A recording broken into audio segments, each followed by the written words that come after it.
குழம்பு எப்படி இருக்கு? நல்லா இருக்கு. பொரியல் நல்லா தான் இருக்கு.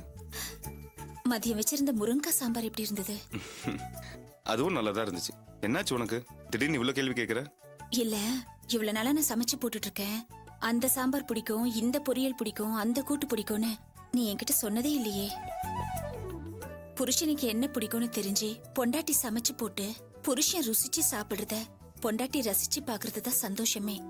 இவ்ளோ நாள் உனக்கு என்ன பிடிக்கும்னு எனக்கு தெரியவே இல்லையே. என்ன பிடிக்கும்னா சாப்பாடும் மற்ற விஷயங்கள் மாதிரி தான் இருந்துச்சுண்ணா. பெரிய விருப்பு வெறுப்புலாம் ஒன்றும் கிடையாது. பசியோட வருவேன், என்ன போட்டாலும் அதை சாப்பிட்டு போயிடுவேன். அப்படியே பழகி போச்சு. அப்போ சாப்பாட்டு விஷயத்துல உனக்கு பிடிச்சதுன்னு எதுவுமே கிடையாதா? அப்படின்னு சொல்ல முடியாது. ஆ இந்த கத்திரிக்காய் இருக்குல்ல, அதை நல்லா பெருசு பெருசா வெட்டி இந்த எண்ணெயில போட்டு வதக்குவாங்க. தொக்கா இருக்கும். வாசனை கூட கறி சமைக்கிற மாதிரி வாசனை என்ன வரும். கத்திரிக்காய்? அதேதான். அது சமைச்சா கூட ஒரு 2 வாய் சாப்பிடுவேன். உனக்கு பிடிச்ச பதார்த்தத்தோட பேர் கூட உனக்கு தெரியல.